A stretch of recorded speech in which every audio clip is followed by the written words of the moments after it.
책 한 권을 훑어보는 시간. 안녕하세요. 읽어주는 OPQR입니다. 이번에 읽어볼 책은 좀비의 사회학입니다. 제목도 굉장히 특이하죠. 특이한 제목이라서 고른 책입니다. 혹시 어떤 대상을 좀비와 비슷하다고 생각한 적이 있으신가요? 예전에는 기계적으로 움직인다는 표현이 있었다면 요즘은 좀비처럼 산다는 말이 대신 쓰이지 않나 생각합니다. 후지타 나오야의 좀비 사회학은 그 제목 자체의 내용을 담고 있습니다.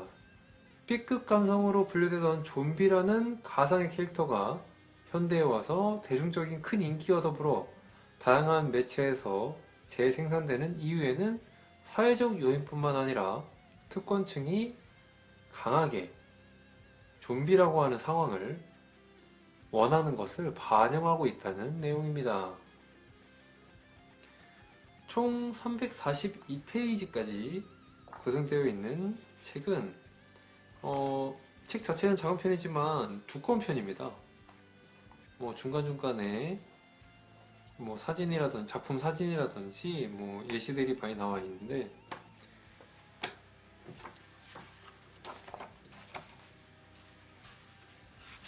목차를 보면 총 9개 장으로 이루어져 있고요.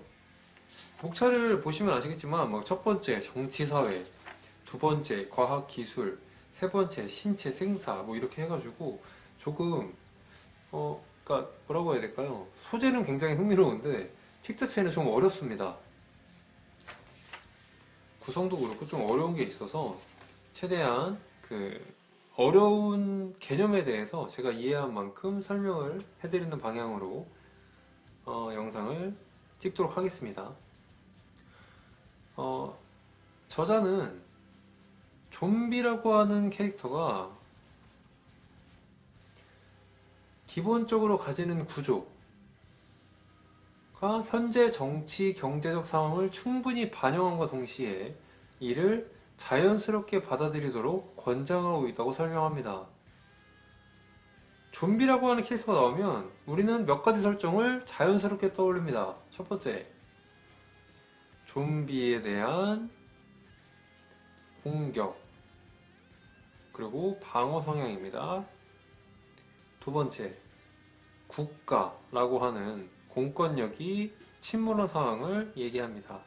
세 번째, 강력하고 수가 많은 좀비로부터 스스로를 보호하고 싸움에서 이기기 위해 어느 정도의 바운더리, 벽을 세우게 됩니다. 네 번째, 그리고 마지막은 감염입니다. 이렇게 네 가지 정도는 좀비라고 하는 단어를 들으면 좀비 관련 영화나 게임이나 애니메이션을 봤던 사람들은 이 네 가지는 기본적으로 떠올릴 겁니다. 이 네 가지는 정치적으로 미국이 트럼프를 대통령으로 선택하면서 발생한 신자유주의와 비슷한 부분이 굉장히 많습니다. 최근 미국부터 일본까지 확산된 신자유주의는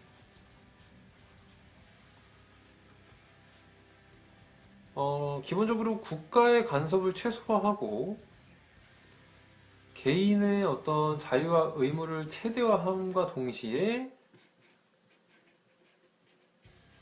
타국과의 관계에 높은 장벽을 세웁니다. 또한 자국민을 위해서 이쪽을 위한 이쪽을 위하는 정책을 많이 세우게 되고 타국에 대해서는 어떤 부정적인 발언을 훨씬 더 많이 하게 됩니다.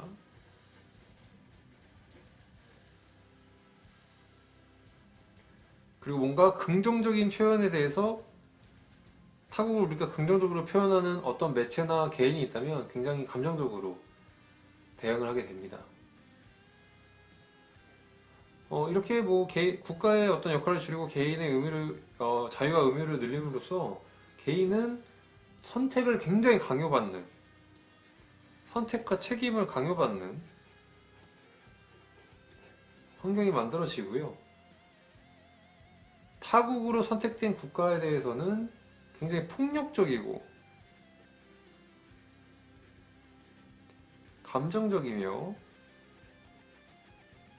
비인도주의적인 조치들이 이루어지는데, 이 대부분이 자국을 위해서 서라고 하는 이유에 모든 게 합당하게 다 이루어집니다.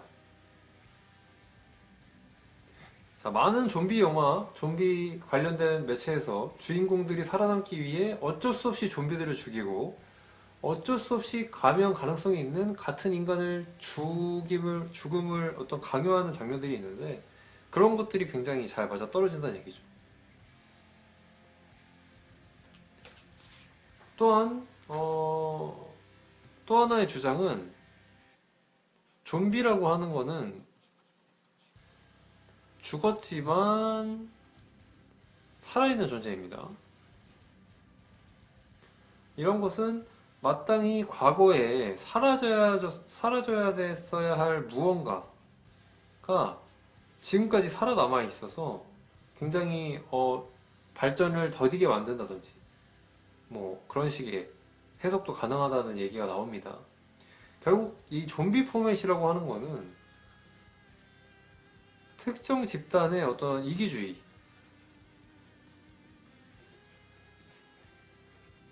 그리고 배타성, 희생이나 어떤 반대 세력에 대한 척살의 긍정적인 이미지, 플러스 미화까지 시킨다는 이 내용을 자연스럽게 대중에게 인식시킨다는 이야기를 하고 있습니다.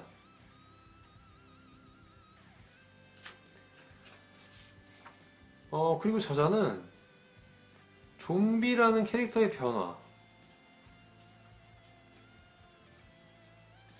역시 어떤 사회적인 변화를 따라온다고 이야기합니다. 예전의 좀비, 과거의 좀비는 느리고 공격 성향이 그렇게 높지 않습니다. 하지만 현대 월드워 Z라고 하는 영화를 봤을 때는 굉장히 빠르고 공격적이며 마치 물처럼 유체화된 집단으로 그려집니다. 여러분들 뭐 그 장면이 가장 유명하겠죠. 이스라엘 벽을 넘는 장면을 보시면 어떤 느낌인지 아실 겁니다. 물처럼 이렇게 타고 올라가죠, 벽을. 저자는 과거의 어떤 모던이라고 하는 사회는 이제 지나서 모든 것이 불분명한 리퀴드 모던의 상태로 현대사회가 도달했다고 얘기를 합니다. 그 어떤 것도 명확하고 정확하지 않다는 거죠. 모던은 어느 정도 명확하고 정확한 것들이 있었다면 지금은 명확하고 정확한 것들이 없고 그것들이 다 애매모호하게 액체화되어 있는 상황을 이제 리퀴드 모던이라고 하네요. 그런 상황에서 이러한 눈에는 정확하게 보이지 않지만 분명히 존재하고 현대인에게 불안과 고통을 주는 동시에 불확실성까지 보여주는 어떤 실체, 그 명확하지 않은 그 실체가 만약에 쌓이면 기하급수적으로 주체를, 인간을 무너뜨릴 수 있다 라는 이미지로서 어떤 유체화된 이런 좀비가 이제 사용이 된다는 겁니다. 그러니까 모던과 리퀴드 모던은 완전히 다른 거죠, 사실. 사람들이 가지고 있는 고민이나 어떤 불안의 요소도 완전히 다른 거고요. 이렇게 좀비 캐릭터가 변화하는 것은 사회적 변화 또한 어느 정도 받아들이고 있다 정도로 알아주시면 될 것 같고요.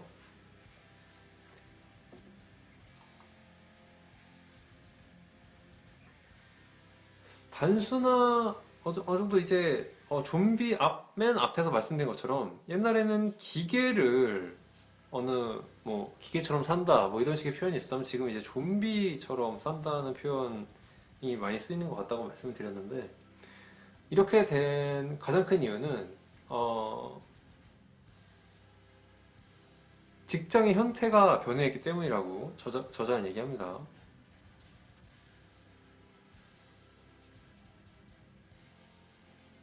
뭐 단순하죠. 예전에는 한 직장을 오래 다녔습니다. 근데 지금은 그렇지 않죠. 이런 단순한 변화로 인식을 하시면 될 것 같아요. 그렇게 되면서 단순 착취를 넘어서서 뭔가 보람 착취가 시작이 됩니다.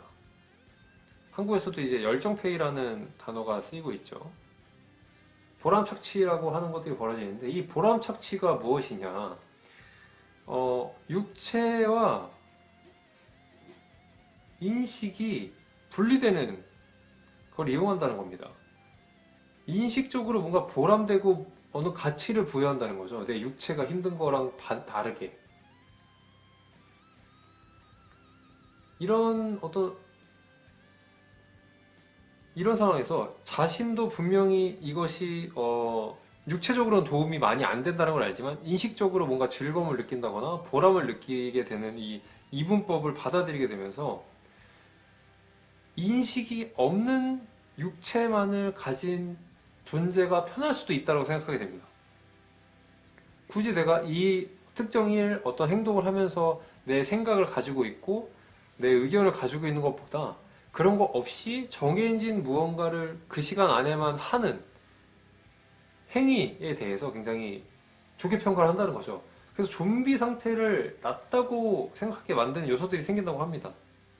차라리 좀비가 되는 게 낫겠다라든지, 인식 없이 어느 단순하진 않지만 단순하든 복잡하든 어떤 행위를 이어가는 것이 낫겠다라고 하는 거죠. 근데 이런 인식과 육체가 이렇게 분리된다는 인식은 게임이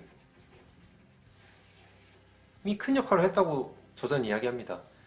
게임을 해보신 분들은 아실 겁니다. 게임에 완전 집중해 있을 때는 피곤함을 느끼지 않죠. 게임이 끝나면 몸이 갑자기 굉장히 피곤해집니다. 이런 집중도에 의한 육체와 인식의 어느 격차가 이 보람착취라고 하는 것까지도 잘 이어지면서 좀비 상태라고 하는 그냥 자동으로 게임이 됐으면 좋겠다라든지 자동으로 뭔가 됐으면 좋겠다. 내가 이 고민이나 어떤 생각 없이라도 그런 어떤 이 나뉘는 거에 대해서 긍정적으로 받아들인다는 거죠. 어떻게 보면 확실히 기계와는 다른 느낌이긴 합니다. 기계처럼 일하는 것과 좀비처럼 일하는 것은. 우리가 좀비처럼 일한다는 이유도 많은 매체에서 좀비를 다루는 것도 어떤 사회적인 그런 모습들을 반영하는 것이 아닌가라고 저자는 이야기하는 겁니다. 저자는 좀비와 관련된 영화, 워킹데드라든지, 황홀에서 새벽까지라든지, 많은 영화, 그리고 많은 애니메이션, 게임, 소설 등을 자료로 사용합니다. 그래서 아마 이 자료들 중에서 보신 작품이 있거나 좀비와 관련이 있으시면 충분히 재밌게 읽으실 수 있는 책이라고 생각은 되지만 말씀드린 것처럼 조금 내용은 좀 불친절합니다. 독자가 읽기에는. 독서는 다독보다는 맞는 책을 고르는 게 더 중요하다고 생각합니다. 이 영상이 맞는 책을 고르는데 도움이 됐으면 좋겠고요. 질문 하나 드리고 영상 마무리하겠습니다. 하루에 4시간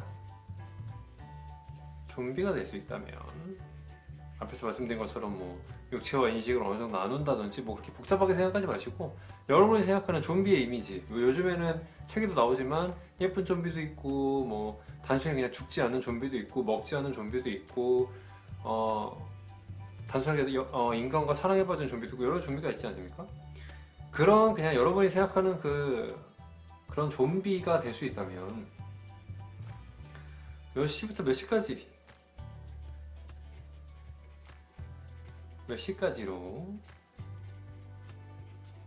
4시간을 정하실 건지 궁금하네요. 학교로 다니시는 분들은 학교 수업 시간일 수도 있고요. 직장 다니시는 분들은 직장 시간일 수도 있고, 아침 시간인지 오후 시간인지 그런 것도 이제 정하셔야 되니까 뭐 여러 가지가 있을 수 있겠죠? 술자리가 싫으신 분은 그냥 술자리일 수도 있고요. 네, 여러분의 답변을 기다리도록 하겠습니다. 지금까지 오피큐얼이었습니다. 시청해주셔서 감사합니다.